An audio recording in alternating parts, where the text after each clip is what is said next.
Les épisodes AstronoGeek sortent toutes les 2 semaines, le vendredi à 20h. Si tu n'es intéressé que par les épisodes, je te donne rendez-vous vendredi prochain. La vidéo d'aujourd'hui est juste un vlog, histoire de flatter un peu l'algorithme de YouTube. Bonjour tout le monde, aujourd'hui c'est vlog et aujourd'hui je tourne assis par terre. Contrairement à d'habitude où je suis pas assis par terre. Si j'ai fait ça, c'est juste parce que si j'ai retenu un retour sur ma dernière vidéo, c'est que beaucoup d'entre vous n'en pouviez plus de mon chien. Tellement, oh là là, il est trop mignon et tout ça. Donc...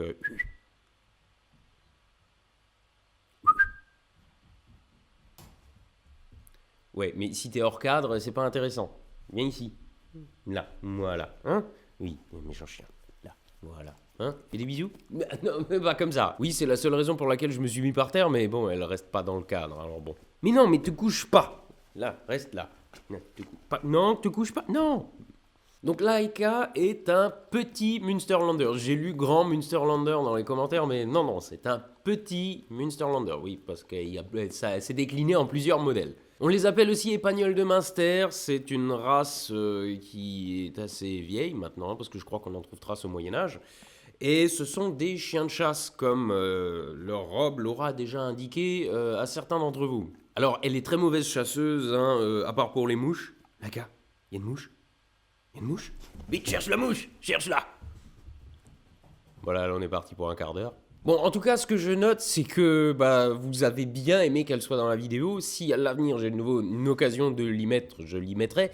Mais tourner avec des animaux, c'est compliqué. Rien que les plans avec les jouets, je vous raconte pas combien de prises j'ai dû faire. Voilà. Dès que l'occasion se présentera, je la remettrai dans une vidéo. Mais là, je vous avouerai que je sais pas comment. Mais je trouverai. Et donc, nous allons, avant d'attaquer le gros morceau du jour, continuer avec un peu de népotisme et de placement de produits. Oui, je vais renommer la chaîne Astrono Marchand de Tapis. Non, mais alors en vrai, c'est juste qu'avant-hier, j'ai reçu par courrier un colis de Max. Oui, ce Max-là, qui m'a envoyé son bouquin. Il m'a juste contacté sur Twitter en me disant « File-moi ton adresse postale », sans me dire ce qu'il m'a envoyé. Il m'a envoyé ça. J'ai lu son précédent bouquin sur Max Dézingue, les idées reçues, qui est absolument excellent et que je vous recommande totalement. Et donc, j'étais pas du tout au courant, mais il en a sorti un nouveau. J'ai commencé à feuilleter, évidemment, j'ai pas eu le temps de tout lire encore, mais c'est vraiment bon. Du coup, je pense que le mieux, c'est juste de vous en lire un petit passage, comme ça. Bon, on va quand même commencer par la dédicace qu'il m'a faite. Toute une culture à laquelle les progrès de l'astronomie n'ont pas fait beaucoup de bien. Je suis désolé, je suis pas d'accord. Hashtag clash de youtubeurs. Non mais en vrai, si tu comptes toutes les constellations de l'hémisphère nord, la plupart des objets du ciel qu'on connaît, etc., enfin c'est des références mythologiques quand même. Ah bah oui, t'es pas d'accord? Il est pas d'accord le chien? Il est pas d'accord le chien? Non mais il est pas d'accord le chien? Mais qu'est-ce que tu fais? Mais n'importe quoi. Donc ceux qui se demanderaient pourquoi de temps en temps je fais des vidéos couvertes de poussière, de poils et de trucs comme ça sur mes vêtements noirs, c'est pour ça. Bref, Thésée et le Minotaure. Attention, là, c'est du culte. C'est parti, tout commence avec le roi Minos et la reine Pasiphae qui coulaient des jours heureux sur leur belle île de Crète. C'était d'usage à l'époque de buter des animaux pour faire plaisir aux dieux. Mais un jour, alors que s'organisait le sacrifice d'un magnifique taureau blanc à la gloire de Poséidon, Minos refusa de tuer la bête. Il s'exclama un truc du style « Attendez les gars, on va pas sacrifier cette merveilleuse bête quand même, on la garde. Zigouillons plutôt un taureau lambda, ça sera pareil, Poséidon fera pas la différence. » Bon, Poséidon fit la différence et ce fut le début des problèmes. Le dieu des mers usa de ses pouvoirs pour faire du taureau blanc une bête indomptable et rendit Pasiphae folle amoureuse de l'animal. Tordu certes, mais efficace. Victime de la malédiction de Poséidon, la reine Pasiphae devint irrépressiblement attirée par le taureau furieux au point de demander à Dédale, un inventeur génial, de construire une machine permettant de s'accoupler avec l'animal. Dédale s'exécuta et fabriqua une fausse vache en bois montée sur roulette et tapissée de vraies peaux de vache dans laquelle Pasiphae put se cacher pour approcher son amoureux. Ne faites pas ça chez vous. On vous passe les détails, mais le stratagème fonctionna parfaitement. Pasiphae parvint à s'unir avec le taureau blanc qui ne se douta de rien. En même temps, c'est pas super perspicace un taureau. Et si vous trouvez ce couple choquant, revoyez La Belle et la Bête. Que voulez-vous? La première fois qu'il m'a regardé avec ses grands yeux noirs, j'ai su que c'était lui. Ah oui, mais de là à se marier, et puis je suis pas sûr que ce soit très légal, tout ça. On s'est renseigné. Pour l'instant, il n'y a que 2 régions au Danemark où c'est autorisé. Mais ce n'est qu'une question d'année avant que... Oula, doucement, chou. Ça va aller? Oui, non, vous inquiétez pas. Vous savez ce que c'est, hein, la fougue du premier amour. Non, on avait dit pas avant le mariage. sûr que ça va. Oui, non, vous inquiétez pas.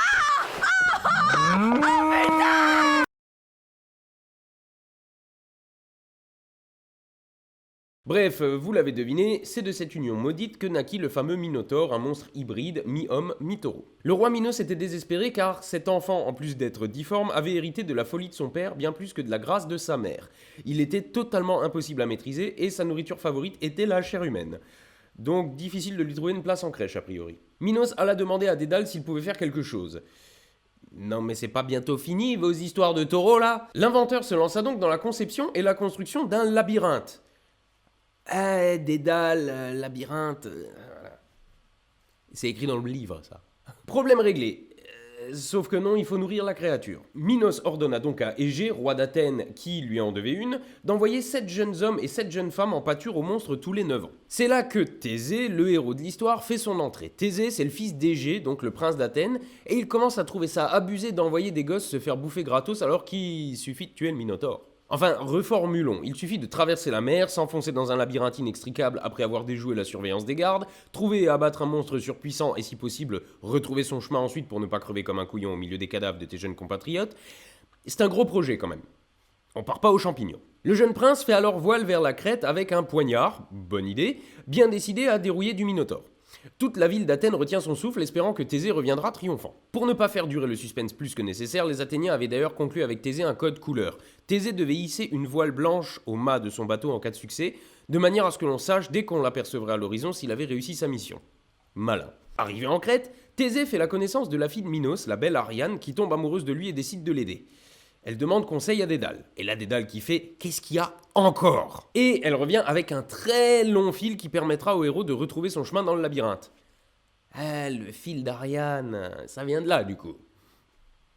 Et ça aussi c'est dans le bouquin. Hein. Le plan fonctionne à merveille. Thésée parvient à oxyre le Minotaure. Hourra! Il parvient à ressortir du Dédale. Re-hourra! Il demande Ariane en mariage. Mazel tov! Bref, c'est la fête, sauf que finalement Thésée va abandonner Ariane sur une île pour partir avec sa sœur, classe, et va oublier de hisser la voile blanche à son mât en signe de victoire. Du coup, son père Égée se fracasse la tronche sur les rochers, désespéré, pensant que son fils est mort, lorsqu'il aperçoit au loin son bateau revenant avec des voiles noires. La boulette. C'est franchement la pire fin d'histoire de toute histoire des fins d'histoire. Coucou papa, j'ai réussi, j'ai gagné. Papa ? Putain, ça c'est du max tout craché. La mer bordant Athènes portera désormais le nom de ce roi un poil impulsif, c'est la mer Égée. Voilà, c'est pas mal du tout. Alors il y a pas que les Grecs, hein. Ah bah tiens, j'ai le sommaire. La Mésopotamie, les Égyptiens, les Grecs, les Hindous, les Japonais en Amérique du Nord, les Aztèques, les Celtes, les Vikings. Conclusion, je pense que ce n'est pas un mythe. Voilà, c'est Mythes et légendes cultes révisé avec amour par Max Bird, le youtubeur aux 600 000 abonnés. Max, tu fais un appel à la popularité? Enfin voilà, ça c'était le petit placement du jour pour vous parler d'un autre placement qui fait beaucoup parler de lui les derniers temps. C'est celui de NordVPN. Alors, j'ai entendu parler de cette histoire pour la première fois, c'était je crois juste la veille de la diffusion du dernier épisode. J'aime autant vous dire que l'épisode était déjà prêt, en ligne, etc. Le placement était déjà prêt, donc forcément, je me suis pas posé la question. J'ai dit, je laisse pisser, et je mets juste un commentaire en dessous en disant que je parlerai de ça dans le prochain vlog. Alors, l'histoire est complexe, mais en gros, ce qui s'est passé... Alors, je vais essayer de vous dépeindre ce que j'ai compris, parce que malheureusement... alors, les versions sont toutes un peu les mêmes, mais il y a de temps en temps de petites variantes en fonction des sources, ce qui est toujours problématique. Mais là, je pense qu'on peut clairement parler de drama. Et c'est toujours pareil, dans les dramas, t'as jamais une seule version. Ce que je vais vous expliquer là aussi, c'est un mix de ce que j'ai trouvé sur des sites de hacking, dans tous les liens que vous m'avez envoyés sur tous les réseaux sociaux, et la version officielle de NordVPN. Qu'on soit bien d'accord, je vais essayer de regarder ça avec un regard un minimum critique, mais on va faire comme les gens sérieux, je vais tout de suite dénoncer un conflit d'intérêts, parce que bien évidemment, NordVPN étant mon sponsor, j'ai déjà touché beaucoup de fric de leur part, il n'est donc pas impossible que mon avis ne soit pas totalement neutre. Comme ça, vous êtes prévenus. Vous savez, le principe des conflits d'intérêts, c'est pas de ne pas en avoir, c'est de les déclarer pour que tout le monde soit au clair. Donc... Il semblerait qu'en 2018, un des serveurs exploités par NordVPN ait eu une faille. NordVPN ne possède pas tous ses serveurs, il sous-traite, il loue des serveurs. Et un de ces serveurs avait une backdoor. Une backdoor, dans le domaine, ça veut dire porte de derrière. En gros, c'est un accès que l'administrateur se réserve pour aller trifouiller dans les câbles, quoi. Alors, c'est pas physique, hein, c'est pas la porte du serveur, c'est un accès numérique à un serveur. Ouais, n'imaginez pas que c'est la porte de derrière pour aller trifouiller les vrais câbles du serveur. Quand je dis ça, c'est... On va dire que sur votre ordinateur, vous avez un mot de passe, vous avez tout ça pour passer, mais si jamais vous oubliez votre mot de passe, en fait, il y a un petit secret, vous savez, il y a un petit pixel dans le coin, si vous cliquez dessus, vous pouvez passer quand même et tout. Ça, c'est ce qu'on appelle une backdoor. En gros, c'est l'accès que vous réservez, vous, pour passer si vous avez paumé la clé, quoi. Bon, c'est extrêmement métaphorique, ça marche pas comme ça en vrai, donc les Jean-Michel hacking, c'est pas la peine de venir en commentaire, c'est juste pour que les gens qui ne connaissent pas puissent comprendre un petit peu le concept de backdoor. Le problème d'une backdoor, c'est que c'est une faille de sécurité. Imaginons que vous verrouillez toutes les portes de votre baraque, mais si vous avez peur de perdre la clé, vous laissez la porte de derrière ouverte, au cas où, comme ça vous pouvez rentrer. Alors, c'est bien, comme ça vous pouvez rentrer, mais n'importe quel voleur aussi. Et a priori, c'est ce qui s'est passé parce que quelqu'un se serait... Alors, moi, ce que j'ai compris, c'est qu'il y avait cet accès qui était ouvert, mais j'ai lu nulle part clairement que quelqu'un y avait accédé. Donc, je suis pas sûr d'avoir compris. À la limite, c'est pas le plus important dans l'histoire. Ce qu'il faut savoir, c'est que en passant par là, il était possible de récupérer des clés de cryptage de NordVPN, et donc de voir ce qui passait dans le serveur qui est censé... Donc, si vous avez vu toutes les pubs NordVPN, en gros, c'est un proxy entre vous et un ordinateur distant qui va sur Internet à votre place. Et ce qu'il y a entre cet ordinateur et vous, c'est un chiffrage qu'on peut normalement pas déchiffrer.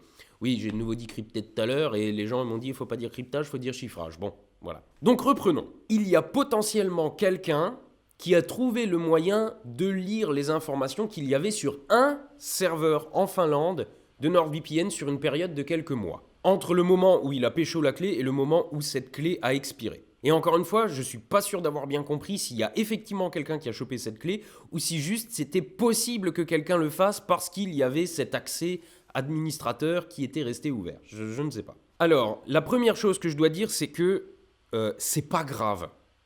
C'est dans le genre faille, c'est pas grave. Pourquoi ? Parce que les informations qui transbahutent normalement par votre proxy, de base, elles sont cryptées. C'est-à-dire que si vous consultez un site HTTPS pour aller faire vos achats sur un site quelconque et que vous utilisez un proxy, le mec qui va voir au travers du proxy, c'est comme si vous n'aviez pas de VPN proxy, c'est la même chose, hein, mais, ou pas, mais on fait souvent le lien entre les deux, donc pareil, les Jean-Michel hacking, moi j'appelle ça un proxy d'habitude. Bref, il y a potentiellement un mec qui a pu voir le trafic qu'il y avait sur ce serveur-là pendant cette période-là, mais vos données qui, de base, de toute façon, sont chiffrées sur les sites sécurisés, en fait, lui, tout ce qu'il pouvait voir, c'était des données chiffrées, donc indéchiffrables,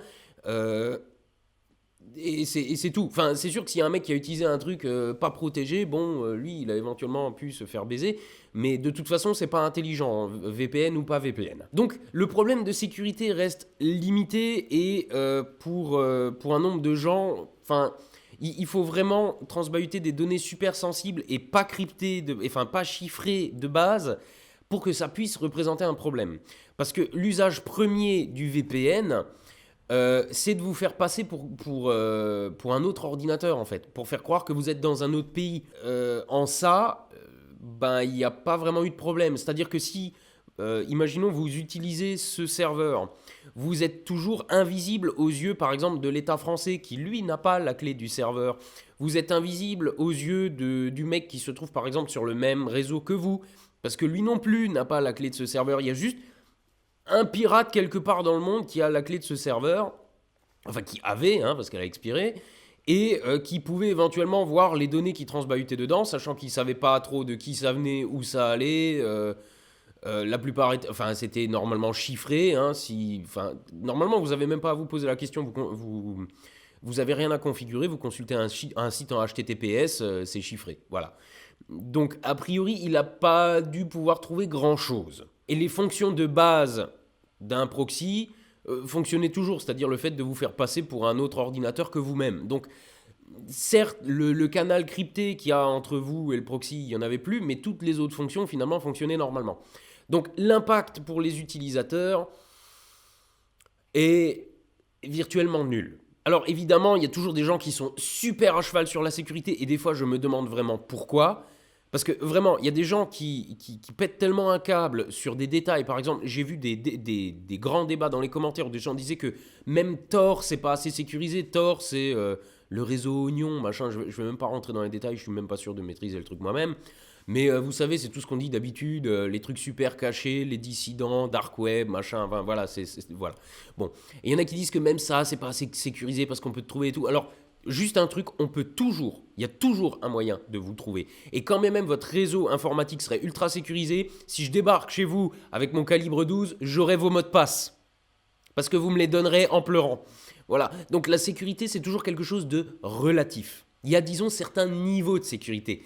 Et NordVPN, ça a brièvement fait ça. Voilà, c'est pas super grave. Alors, oui ou non, je ne sais pas l'expression la plus adaptée, mais non, un proxy ne vous protège pas de tout. Oui, on peut toujours vous retrouver, par exemple, un truc tout con, mais si vous allez sur Facebook, caché derrière un VPN, le VPN va faire croire à Facebook que, je sais pas, vous êtes connecté en Thaïlande ou peu importe, mais ce que vous allez écrire sur Facebook, on saura quand même que c'est vous qui l'avez écrit, hein. Histoire de faire une image très simple. Donc, évidemment, vous n'êtes pas totalement anonyme. Vous ne pouvez pas, genre, vous connecter de manière anonyme sur votre compte Facebook, hein, ou votre compte Google ou machin. Donc, l'activité que vous avez en ligne, on sait toujours que vous l'avez. Par exemple, hein, si vous achetez un truc sur tel site internet et que quelqu'un arrive à consulter votre compte, bah, il verra que vous avez fait une commande. Enfin, j'en sais rien. Enfin, voilà. De toute façon, ça n'est pas une connexion absolue et aucune... une protection absolue, et ça n'existe pas dans aucun domaine. Vous pouvez mettre une porte blindée devant votre maison pour pas que le voleur rentre. Si vous avez une fenêtre qui n'est pas protégée d'air, il va passer par là. Et si votre maison est un bunker, l'armée américaine, elle rentrera dedans quand même. Donc la sécurité, c'est toujours relatif. Au fait, il n'existe aucune porte ou coffre blindé ou quoi que ce soit qu'on estime inviolable. On compte leur sécurité, en fait, par le temps qu'on met à passer au travers. Plus on met du temps, plus c'est considéré comme de qualité ou comme fiable. Et c'est vrai pour tout. Je veux dire, il faut bien vous dire un truc, c'est que là, le bail, c'est NordVPN a été piraté, oulala, pour un truc de sécurité, c'est pas bien. Mais en vrai, le bail, il vient pas de là. Il faut bien vous dire que tout est piratable et tout est piraté. Si vous voulez utiliser aucun service qui a déjà été piraté, arrêtez tout. Coupez votre téléphone, votre ordinateur, votre navigateur a été piraté, les sites que vous consultez ont tous été piratés au moins une fois. Donc le fait qu'ils aient été piratés une fois, en gros, c'est pas le bail. Par exemple, dites-vous bien un truc en matière de sécurité, c'est pour tous ceux qui ont des comptes sur Facebook, Google, voilà, tous ces trucs-là. Dites-vous bien qu'à chaque fois que pour vous connecter, vous vous rendez compte que le système de connexion est différent, que la page a changé, qu'on vous demande un nouveau truc. Ah tiens, aujourd'hui, ils veulent que je valide aussi mon numéro de téléphone pour récupérer le truc. Là, maintenant, ils me demandent une question de sécurité. Là, il faut que je change mon mot de passe. Il faut que maintenant que je mette des lettres, des trucs bizarres, etc. À chaque fois qu'il y a une mise à jour comme ça, c'est qu'il y a une faille qui a été trouvée et qu'elle est réparée. Donc, des failles, il y en a beaucoup, il y en aura toujours. Tout simplement parce qu'aucun système n'est parfait. Enfin, il y aura toujours un mec qui trouvera la solution pour le contourner. Et je vous le disais, quand bien même demain vous auriez un système parfait, le mec qui veut vider votre compte en banque et qui n'arrive pas à trouver votre numéro de carte de crédit sur votre ordinateur, il va se pointer chez vous et il va vous le demander avec un couteau sous la gorge. Donc, dans l'absolu, aucun système n'est parfait. Donc, jusqu'ici, on va résumer. NordVPN a subi une attaque qui est extrêmement mineure. C'est pas grave d'un point de vue de sécurité. À moins que vous ne soyez un pédophile, un agent de la CIA qui ne crypte pas ses données ou quelqu'un du genre, il n'y a aucune raison que vous ne soyez inquiété. Ça, c'est la première chose. Deuxième chose, tout le monde se fait pirater un jour. Tout le monde. Que ça leur arrive à eux, ça n'a rien d'exceptionnel, vraiment pas. Là où les gens ont manifestement un problème là-dessus, c'est la manière dont NordVPN a géré le truc. Enfin, pas dont ils l'ont géré, parce que, a priori, ils l'ont bien géré aussi. C'est-à-dire que dès qu'ils ont découvert ce problème, ils ont arrêté de bosser avec la boîte à qui ils louaient les serveurs, ils ont réalisé un audit de tout leur réseau pour vérifier qu'il n'y avait pas ce genre de faille ailleurs. Bref, ça a été bien géré. Non, le problème que les gens ont, c'est que NordVPN n'a rien dit de tout ça.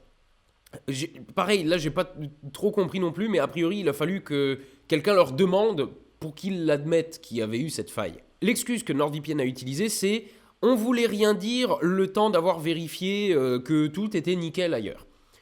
Cet argument, je peux le comprendre. Imaginez que la serrure chez vous est pétée et que le serrurier peut passer que dans 2 semaines. Vous n'allez pas crier sur tous les toits que votre serrure est pétée. Et j'aurais envie de dire qu'une fois que c'est réparé, vous n'allez pas forcément aller crier sur tous les toits que c'est réparé non plus. Bon. Mais après, c'est une entreprise, elle doit une certaine transparence à ses clients. Et le problème que les gens ont, c'est ça, c'est que, ok, ils ont peut-être réparé en scrud, ce qui est tout à fait compréhensible, mais après, ils n'ont rien dit. Ils n'ont pas dit, voilà, on a eu cette faille, mais maintenant, c'est réparé. D'une certaine manière, je peux comprendre, alors dans le sens où je crois comprendre le raisonnement qui les a menés à ne pas le dire, mais est-ce que c'est ce qu'ils auraient dû faire? Je ne suis pas sûr. Je vous explique. Si vous êtes une entreprise dans la sécurité, que vous détectez une petite faille, pas trop grave, que vous la réparez, vous pourriez être tenté de dire « Ouais, bon, est-ce que ça vaut vraiment le coup d'écorner notre réputation pour un petit truc qui, de toute façon, n'a posé problème à virtuellement personne ?» On serait tenté de dire « Ok, on va rien dire. » Donc, je peux comprendre ce raisonnement-là. Maintenant, est-ce que c'est ce qu'il fallait faire? Je ne pense pas. Je pense que la transparence est importante dans tous les domaines. Ceci dit, on notera quand même l'ironie de la chose. Demander de la transparence à un service de VPN, c'est quand même assez ironique. Le problème qu'ont la plupart des gens avec NordVPN, c'est qu'ils ont manqué de transparence sur ça. Ils ont eu ce problème, ils n'ont rien dit. J'en ai discuté il y a quelques jours avec Christophe Michel d'Hygiène Mentale, qui est vachement à cheval sur la sécurité, tout ça, et il a dit que pour lui, ça posait un problème, que dans les domaines de la sécurité en général, on demandait une certaine exemplarité en termes de transparence, ce que NordVPN n'a pas fait. Et du coup, là maintenant, je suis un peu emmerdé parce que je vous avouerai que je suis encore pas sûr de ce que je dois faire. Et je vais vous expliquer le cheminement que j'ai fait. Alors d'abord, j'ai découvert cette histoire de faille dans les grandes lignes, et je me suis dit, ah, pas cool, putain, j'ai recommandé une boîte, en fait, niveau sécurité, c'est pas top. Ensuite, j'ai découvert que la faille était pas si grave que ça. Je me dis, ouais, bon, bah ok, alors c'est pas grave, mais alors c'est quoi le bail? Et là, j'ai vu des vidéos d'autres youtubeurs, alors juste, mention spéciale à tous les youtubeurs qui se sont dit, ah, un drama, je vais faire une vidéo sur NordVPN pour expliquer à quel point c'est de la merde, histoire de faire des vues. Les dramas, on sait très bien à quoi ça sert, hein, à faire des vues. D'ailleurs, le titre de la vidéo, non, il est là. Le titre de la vidéo, vous croyez que c'est un hasard? Enfin bon, voilà, ça fait, je sais pas, plus d'1 an que la moitié du YouTube français fait des pubs pour NordVPN. Et maintenant, il y a des tas de vidéos qui sortent pour expliquer que « Ah, mais en fait, les VPN, ça sert à rien. Hein. » Ouais, de la part de gens qui probablement en utilisent un, de gens qui vont te dire utilise plutôt un VPN gratuit, ouais mais bon les proxys gratuits il y a 0 bande passante, enfin je veux dire ça c'est juste bien si tu veux, bah non c'est bien pour rien en fait, aujourd'hui tous les sites sont vachement gourmands, enfin voilà, ça coûte 3 balles par mois, pour les 3 balles par mois ça fait son boulot.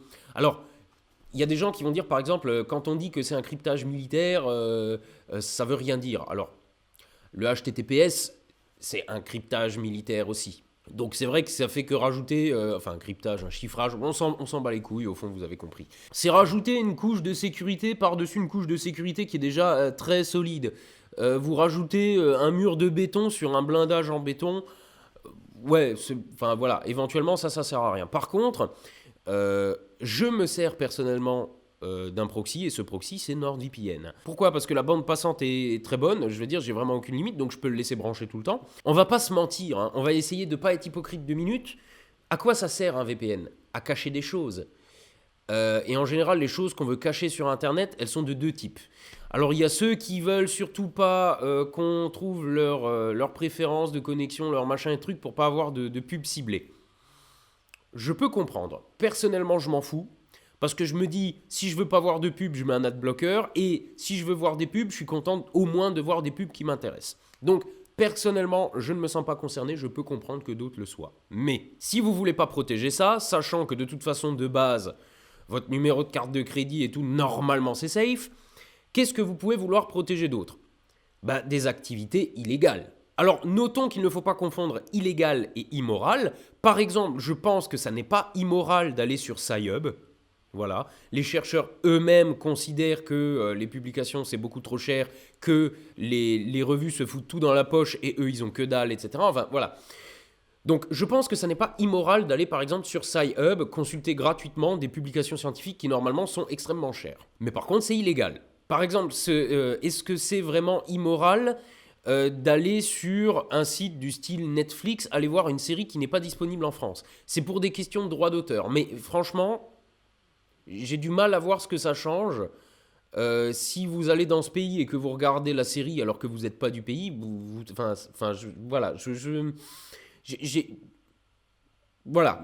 je ne me sens pas vraiment un délinquant en faisant ça, quoi. Et pourtant, c'est illégal. Maintenant, je vais vous dire un truc qui n'est un secret pour personne, vu que j'en ai déjà parlé plusieurs fois sur la chaîne. Je vole régulièrement des licences sur Internet. Entendez par là, je télécharge des trucs illégalement.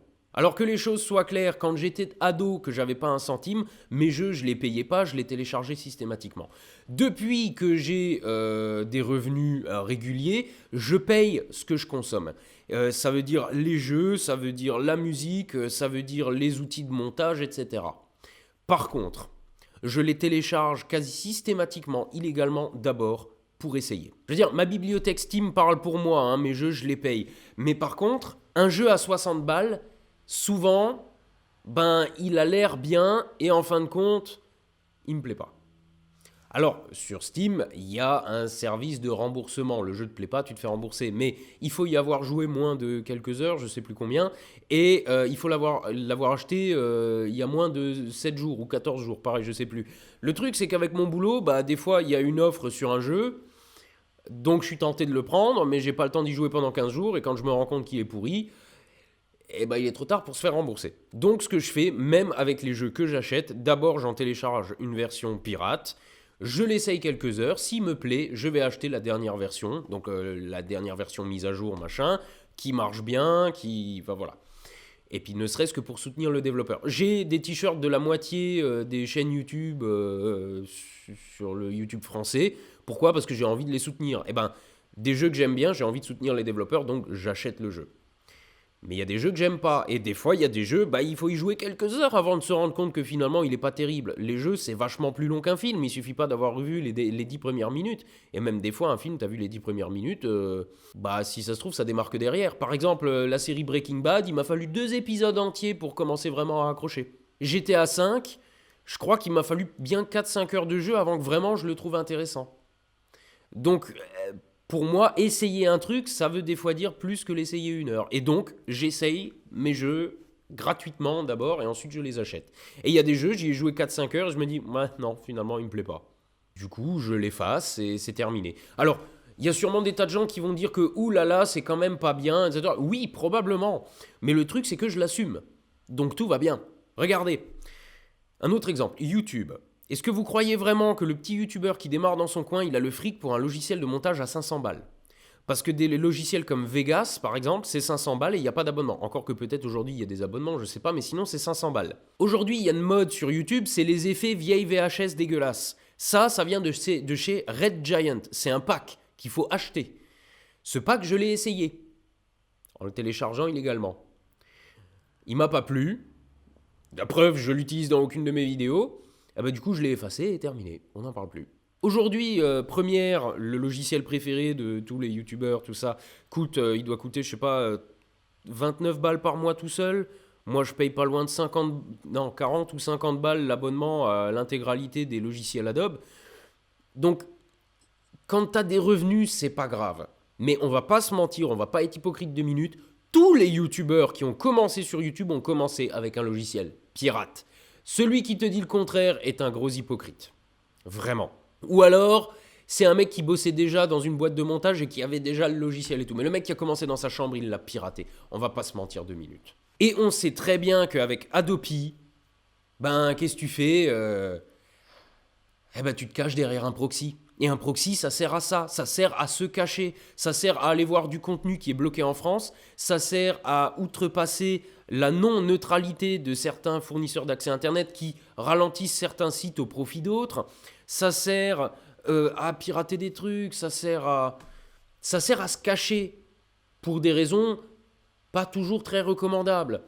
Mais on va pas être hypocrite 2 minutes, NordVPN, ça sert aussi à ça. S'ils ont aucun log, donc s'ils enregistrent rien, si vous voulez, dans ce que vous faites sur leur service, c'est bien pour qu'aucun gouvernement ne puisse leur demander de rendre des comptes.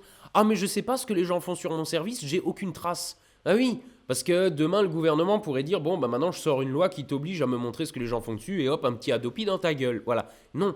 Donc clairement quand ils font ça, c'est un secret de polichinelle. C'est pour que les gens puissent faire ce qu'ils veulent sur Internet.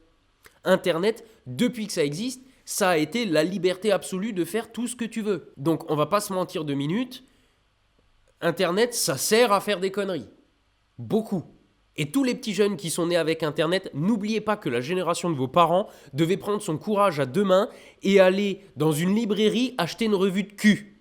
Je sais pas si vous imaginez, hein. Alors que vous avez tout servi sur un plateau. Internet, c'est ça. Faut voir à pas l'oublier. Et donc, c'est hypocrite de dire « Ah, mais un VPN, ça sert à rien. » On sait très bien à quoi ça sert un VPN. Et je l'ai déjà dit dans des précédentes recommandations pour NordVPN, ça sert aussi à faire des trucs illégaux. Et encore une fois, illégal et immoral, c'est pas forcément la même chose. Alors vous allez me dire, quand tu vas chez le boulanger, tu goûtes pas le pain avant de l'acheter? Non, mais ça coûte 90 centimes. Un jeu à 60 balles, c'est différent. Ou un logiciel à 500 balles. Un logiciel à 500 balles que tu payes pour dire « Ah, finalement, il me plaît pas, maintenant il faut que je fasse toutes les démarches de remboursement, machin et tout, il faut que j'attende 14 jours qu'il me reverse mon fric, etc. » Oui, ou alors tu le télécharges illégalement, il te plaît, bah finalement t'achètes la dernière version qui est plus à jour avec plus de fonctions machin, ou alors tu l'effaces s'il te plaît pas et on n'en parle plus. Enfin bon, voilà. Regardez, un exemple tout con. Tiens, tu sais quoi, Max, tu vas servir une très mauvaise cause. Si je vais dans une librairie, que je vois ça, je vais dire « Ah, intéressant, je vais ouvrir le livre, je vais lire un chapitre. Si ça me plaît pas, je le repose. Et le libraire va très bien. Et s'il me plaît, je l'achète. » Eh ben, ma manière de consommer sur Internet, c'est un peu la même chose. Mais pour pouvoir faire ça sur Internet, pour pouvoir lire un chapitre, il faut un VPN. Alors, on va pas se mentir non plus, il y a des gens, ils se contentent de télécharger et de ne pas payer derrière. Faites ce que vous voulez, c'est votre problème, c'est pas le mien. Mais le fait est que moi, dans mon usage quotidien d'Internet, un proxy, c'est utile. Voilà. Donc voilà, les Jean-Michel Hacking qui viennent expliquer maintenant que, regarde, tous ces youtubeurs disent de la merde et tout, je trouve ça quand même curieux que tout ça, ça sorte maintenant qu'il y a ce problème avec NordVPN. C'est un peu facile, mais bon, soit. En résumé, NordVPN a subi une attaque. Comme ça arrive à tout le monde. Elle n'était pas grave, comme c'est souvent le cas. Ils ont géré le problème, mais ils l'ont dit à personne. Et c'est qu'une fois que, a priori, ça pareil, je suis pas sûr d'avoir compris, quelqu'un leur a posé la question, je ne sais pas comment il l'a su ou quoi, qu'ils ont admis qu'il y avait eu ce problème. Sur les internets américains, il y en a qui ont pété des câbles en mode « Je ne toucherai plus jamais à NordVPN, c'est une grosse merde parce qu'ils n'ont pas dit qu'ils avaient eu cette petite attaque et tout. » J'ai posé la question à quelques youtubeurs français qui ont bossé avec NordVPN et qui bosseront encore avec NordVPN et ils étaient plus nuancés là-dessus en disant que pour eux, finalement, c'était vraiment pas grand-chose. Et c'est vrai que quand je me dis ça, je me dis, imaginez que demain j'ai recommandé une marque de voiture. Les voitures sont vachement bien et ultra sécuritaires, mais il y a, disons, un modèle sur 1000 qui a un défaut, le verrouillage centralisé marche pas, donc la voiture reste ouverte et vous vous en rendez pas compte. Le constructeur découvre ce problème, rappelle les modèles, corrige le truc, mais ne communique pas spécialement dessus. Mais le problème est corrigé. Est-ce que ça veut dire que demain, il faut aller brûler les voitures de ce constructeur parce que du coup, c'est devenu de la merde? Non, les voitures sont toujours aussi bonnes, toujours aussi performantes, toujours aussi sécuritaires. Il y a eu une faille, elle a été corrigée, mais le constructeur n'a pas communiqué dessus, probablement pour ne pas ternir son image. Moi, personnellement, je continuerai à rouler là-dedans et je continuerai à faire des pubs pour ce constructeur. Vous savez, même pour des trucs un peu plus graves, entre guillemets, vous vous souvenez quand Volkswagen avait triché sur ses tests anti-pollution ? ben demain, ça me dérangerait pas de faire une pub pour le Volkswagen parce que ça reste des bonnes voitures, quoi. Cette vidéo n'est pas sponsorisée par le Volkswagen. Et du coup, ben NordVPN, ça reste un excellent proxy pour tout le reste, quoi. Enfin, pour tout d'ailleurs en général, enfin voilà. Donc moi, personnellement, je vais continuer à l'utiliser. Et si vous vous souvenez de ce que j'ai dit déjà à plusieurs reprises sur cette chaîne, pour moi, un sponsor, ça doit être quelque chose que je recommanderais à un pote. Typiquement, ça, je le recommanderais à tous mes potes, parce que c'est vraiment une bonne lecture. Et du coup, si demain, j'ai un pote qui me dit qu'il a besoin de ce genre de choses, c'est rare, n'empêche, les potes qui disent « Tiens, j'aurais besoin d'un proxy ». Mais bon, supposons, bah, je lui recommanderais NordVPN. Donc, j'ai pas pris de décision définitive pour le moment. Mais disons que je vais pas mal me calquer sur ce qui se fera ailleurs et je vais étudier les arguments qui sortiront sûrement encore à l'avenir. Ce que vous avez besoin de savoir, c'est que le mois prochain, j'avais déjà depuis 2 mois, signé un placement pour NordVPN. Donc ça sera la vidéo, c'est pas celle qui vient, mais celle d'après. Si je dis pas de bêtises, donc dans un mois à peu près, il y aura un placement NordVPN qui a été enregistré longtemps avant cette histoire, donc j'en parlerai pas là-dedans. Si je continue de bosser avec NordVPN, je ferai sûrement la mention de temps en temps qu'il y a eu ce truc-là, histoire d'être absolument transparent, genre voilà, c'est un service qui est très bon, mais ils ont eu ce petit bail, exactement comme si je disais, voilà, Volkswagen c'est des bonnes bagnoles, bon, il y a quelques années ils avaient triché sur le test anti-pollution, mais n'empêche que la bagnole est bien. Est-ce que ça vous paraîtrait choquant que je dise ça pour Volkswagen ? Si c'est pas le cas, il n'y a pas de raison que ça vous paraisse choquant que je dise un truc similaire pour NordVPN. Après, je vais voir s'il y a d'autres trucs qui sortent, mais si jamais c'est juste ça, le bail avec NordVPN, ben c'est vraiment pas grave en fait. Enfin, de mon point de vue, c'est pas grave. Encore une fois, je vous le redis, peut-être que je suis biaisé parce que j'ai déjà touché un paquet de chèques de chez eux, mais le fait est que NordVPN est une bonne source de revenus, on va aussi dire ça. C'est une bonne source de revenus et ce faisant... j'ai pas forcément envie de m'asseoir dessus juste pour un petit bail de rien du tout. Si jamais ça avait été plus grave, franchement, j'aurais reconsidéré la question, mais je me rends compte aussi que mon arrière-plan est tout cramé, là, le soleil vient de rentrer dans le studio. Bon, tant pis. Hein. Du coup, la prochaine vidéo sponsorisée va le rester. Je vais voir comment les choses évoluent. S'il s'avère que NordVPN, c'est des gros pourris, je dirais que NordVPN, c'est des gros pourris, et voilà. Mais ça n'a pas l'air. Ça n'a pas l'air, rassurez-vous. Moi, je continue à utiliser leur service et ça marche toujours aussi bien. On peut aussi se dire que tout ce shitstorm, ça leur servira de leçon et que la prochaine fois, ils seront plus transparents quand il y aura une petite couille quelque part. Je verrai pour 2020 si je signe pas. Pour le moment, c'est pas fait. Je vais voir comment les choses évoluent, etc. Et je pense que je vous en reparlerai le moment venu.